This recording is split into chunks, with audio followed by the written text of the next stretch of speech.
Sa bawat gala niya sa ibayong dagat, pera ng gobyerno ang ginagamit niya. Ay, alam mo, sa totoo lang talaga, nahihiya ako as a Filipino ba na Bakit hindi na lang siya mag-resign as Vice President? Total naman, inutil naman siya. Wala siyang napapatunayan bilang Vice President ng ating bansa. Hi! Alam niyo mga kaibigan, believe ako sa kapal ng pagbumukha ng ating Vice President. Bakit po ka mo?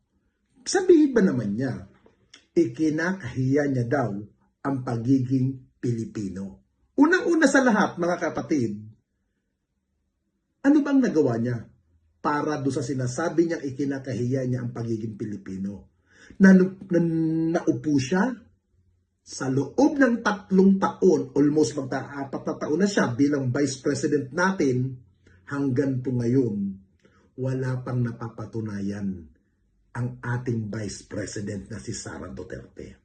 Bagkus, puro kuda, puro ngak-ngak, at higit sa lahat, ang masakit po sa katotohanan, puro siya lamierda.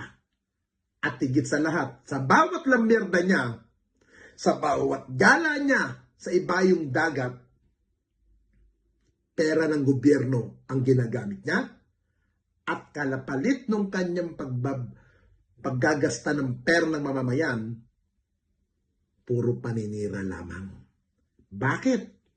Ngayon sasabihin niya, ikinakahiya niya, kung may natitira pa siyang kahihiyan sa sarili niya, bakit hindi na lang siya mag-resign as Vice President? Total naman, inutil naman siya. Wala siyang napapatunayan bilang Vice President ng ating bansa. Ganyang kainutil, ganyang kabugok ang ating Vice President. ay, alam mo, sa totoo lang talaga, nahihiya ako as a Filipino ba na nanonood yung ibang bansa sa atin and ganito yung estado ng, this is the state of the nation.